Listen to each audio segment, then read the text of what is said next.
Good evening, everyone. Welcome to St. Charles High School for this evening's Town Hall on Elementary School 23 redistricting. I'd like to first recognize some important folks we have with us this evening. We have our Board Vice Chair, Mrs. Moore Lee. Also Board Member, Ms. Kramer. And we also have our Superintendent of Schools, Dr. Navarro, with us this evening. We'd also like to thank our communications staff for promoting this evening's event, but also for their participation in helping us live stream this event so our listening audience can also participate in this night's presentation. Tonight's presentation will be led by our two co-facilitators, Steve Andritz, who's our Director of Planning and Construction, and Jason Tompkins, who's our Director of Transportation. And they will actually be leading tonight's presentation, but they'll also be leading our committee members as they begin their work next month to prepare two hopefully distinct plans for creating zones for Elementary 23. So Mr. Andritz and Mr. Tompkins will give a brief presentation tonight, and at the end of their presentation we'll have an opportunity for anybody who's in our participating live here at St. Charles High School to provide any comments they want for the committee members to consider as they begin their work next month. So at this point, I turn it over to our two co-facilitators, Mr. Andritz and Mr. Tompkins. Good evening. I'm Steve Andritz. I'm the Director of Planning and Construction for Charles County Public Schools. And I'm Jason Tompkins, Director of Transportation for Charles County Public Schools. Okay, so we're going to go through the PowerPoint presentation. It is being live streamed as well as on the screen behind us, and so we'll get right into it. As Mr. High mentioned, this is for Elementary 23. We're going to jump right into the first slide on the superintendent's charge. These are the things that the superintendent and the board have with policy and recommendations. So the committee is charged with creating two alternatives. The committee, as Mr. High mentioned, will work independently, the two committees, to create elementary school boundaries for the new school. And then they will, using the other policies, 1900, 1910, and 1930, these are the three board policies, they will adjust boundaries for the other elementary schools.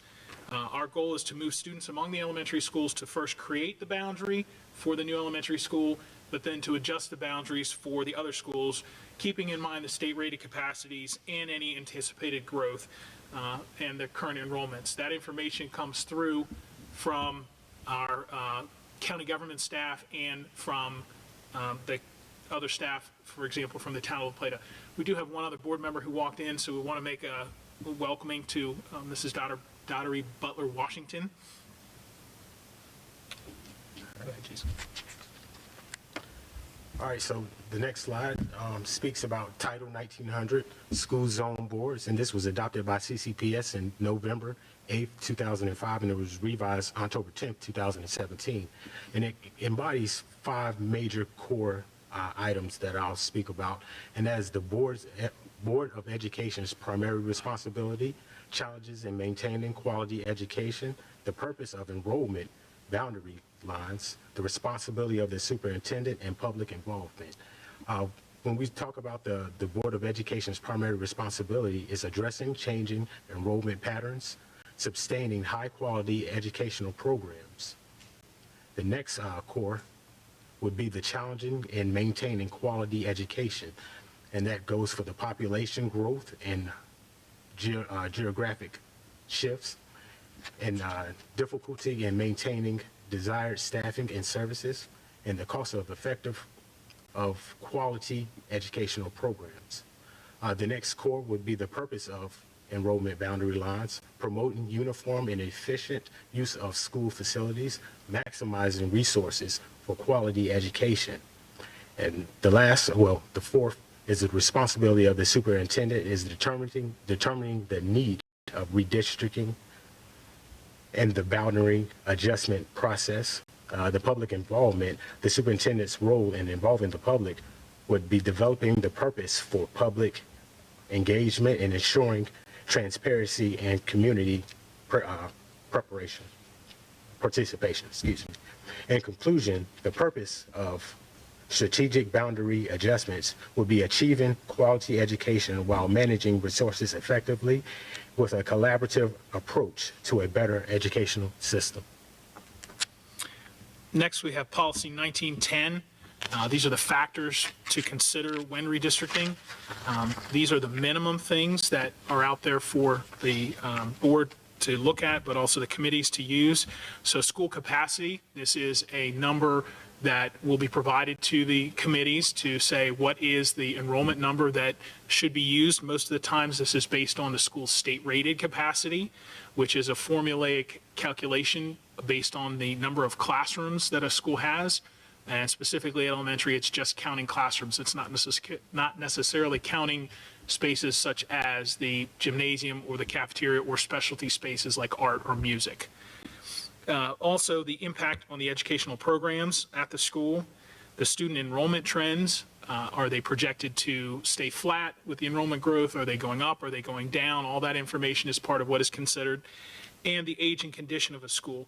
So as an example, if you have a building that is in need of systemic renovations to replace the air conditioning system, and that is not scheduled for another 4 or 5 years, that may be a consideration for them as to how many students they move in and when they move them in. Go ahead to the next slide. So the next slide is policy 1910, factors to consider when redistricting. The key factors in redistricting when it comes to transportation, minimizing distance to schools, reducing the number of students on buses, and minimizing ride time. The community impact is considering the impact on the community of the school proposed for redistricting, the size of student population to be relocated, and considering natural boundaries of communities and neighborhoods. And the last one will be frequency of redistricting. The frequency of redistricting should not carry over for elementary or middle school for more than 3 years. And then for high school, the desirability of limiting the movement of high school students after their initial enrollment. Okay. Next, we go to policy 1930, which is the decision. This is the policy that lays out how the board makes the final decision on redistricting. The board does have the final decision. We will have a slide a little further in that'll go through the process of the different steps, so we'll show that to you. But the board will consider the information from the committee. They'll consider the recommendations presented by the superintendent, because the superintendent will make a selection of one of the two alternatives to move forward, and then testimony from the public, whether through speakers or public comments, impacted communities. All of those things are part of what the board will consider. And we welcome that input. We welcome the input of the folks that are here tonight to enlighten the public as well as the committee members of general concerns that the public has as they get started doing redistricting. There are a few folks who came in a little later, just so you hear, the committees, have not started meeting yet. They will not do that for about a month. And this is just the opportunity to gather input from the public of any things they want considered or concerns they have as we go in to start that redistricting process. And then also another important point to point out here is the board has the right to modify the proposal. So when the alternatives are moved forward, the superintendent selects one, the board has the authority to go with the one the superintendent selects or a different one or add a modification to that. And additionally, the board has to make a decision no later than 90 days before a redistricting is set for a school to open.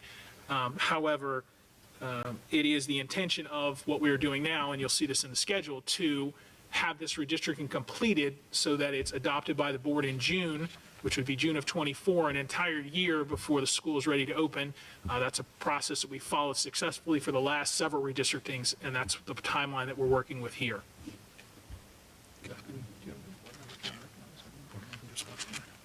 Okay. Oh, this is me, I'm sorry. Next, we have a slide about Elementary 23. We have a rendering up here on the screen as well as some exhibits in the back. Elementary 23 is located on St. Charles Parkway in the Highlands neighborhood on St. David Drive. It is proposed to have a state-rated capacity of 778 students with grades pre-K through 5. The property was dedicated to the school system by the developer of St. Charles, Lennar, as part of Docket 90, which is the master development agreement that governs all of St. Charles. The cost of the project is $45.4 million. The groundbreaking ceremony was held in June of 2023, and construction is ongoing. As you drive down St. Charles Parkway, away from Waldorf towards La Plata, it is on your right-hand side, and you will see the masonry or the block work coming up out of the ground for the stair towers and the gym. And it is a two-story educational section, so you can definitely see the building and the construction going on right now as you drive down St. Charles Parkway. Jason. All right. So the redistricting timeline. So on October 10th, the announcement committee members during the monthly board meeting, and that leads us to today, October 25th, the redistricting committee meeting here at St. Charles High School. The committee meeting will meet from November to January, every Wednesday from 6 p.m. to 8 p.m.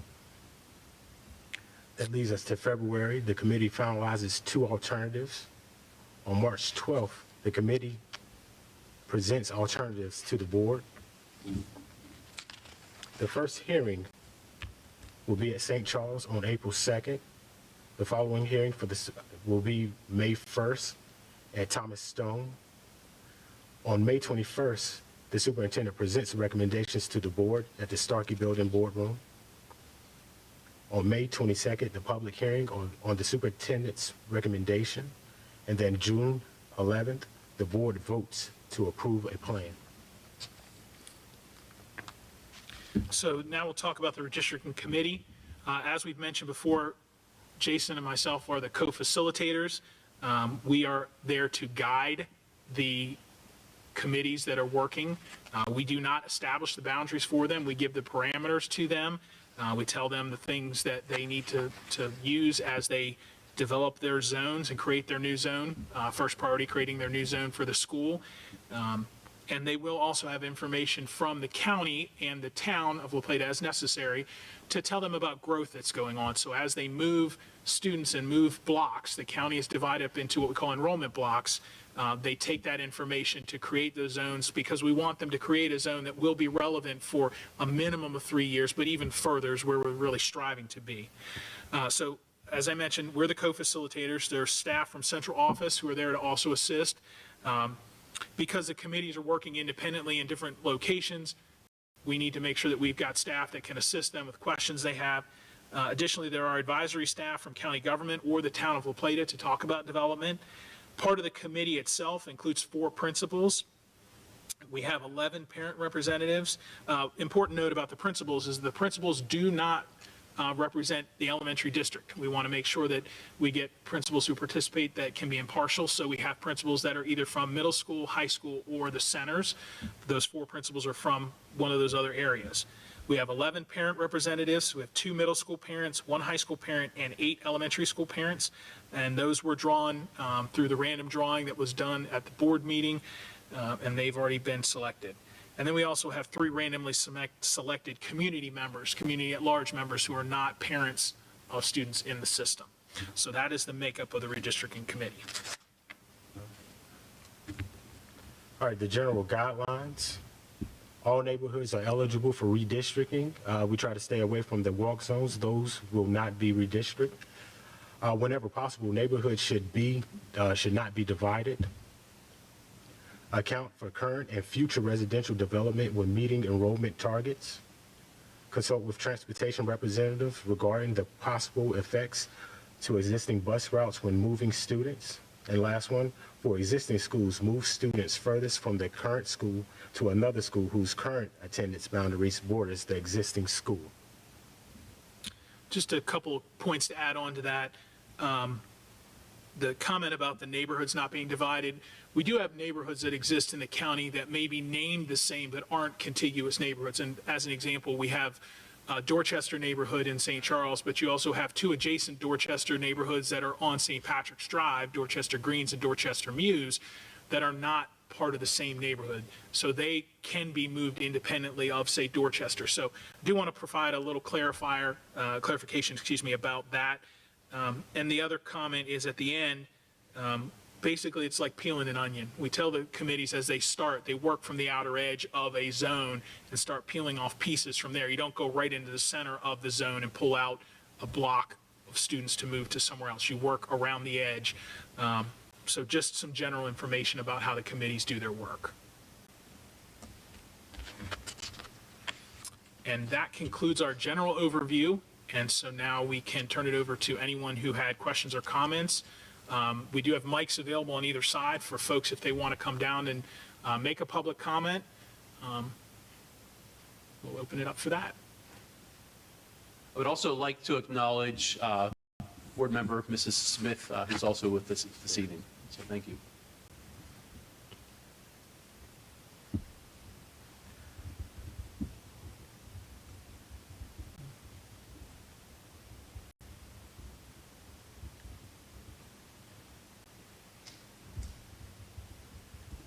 If there's no one who wishes to speak, I would also like to announce for our public viewing via the live stream, and also for our audience members who are present this evening, we do have a redistricting webpage, so we will continue to update that webpage throughout this process. We have a fact sheet that's on that, and we also would solicit to the public, if you have questions beyond this evening, you can please submit those through that webpage for the redistricting webpage, and then we'll continue to update after we have the presentation to the board on the initial findings of both groups, but also the future town hall meetings that were referenced, the hearings. We'll continue to update those to the public in those dates when they are going to happen. So if anyone would like to speak again, we would welcome you to the microphone.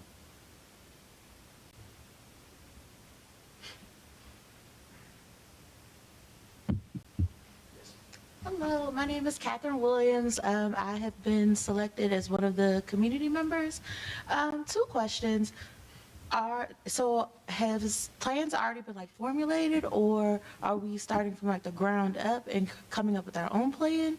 And two, is there any like technological advancements? Are we using like ArcGIS?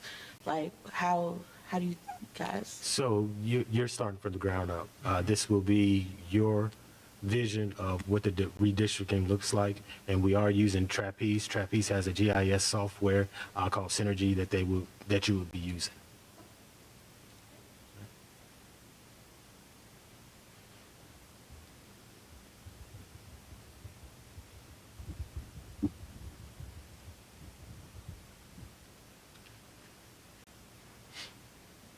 And again, I'd just like to thank everyone who attended in person, and also who may be listening in virtually. And again, through our communications office, we'll continue to update the community and parents about the process. I would encourage you to visit the redistricting webpage throughout this process, and we're holding future hearings or town halls regarding the redistricting process, and also when we will be presenting to the board and to the superintendent those initial plans, we'll be updating the public and community through our communications office. So again, we welcome and thank everyone for attending this evening, and we look forward to completing this process and putting two plans forth during the month of March for the superintendent to make that recommendation at a later time, and then ultimately in June for the board to accept one of those proposals or to modify their plan. So again, good evening and thank you, and drive home safely.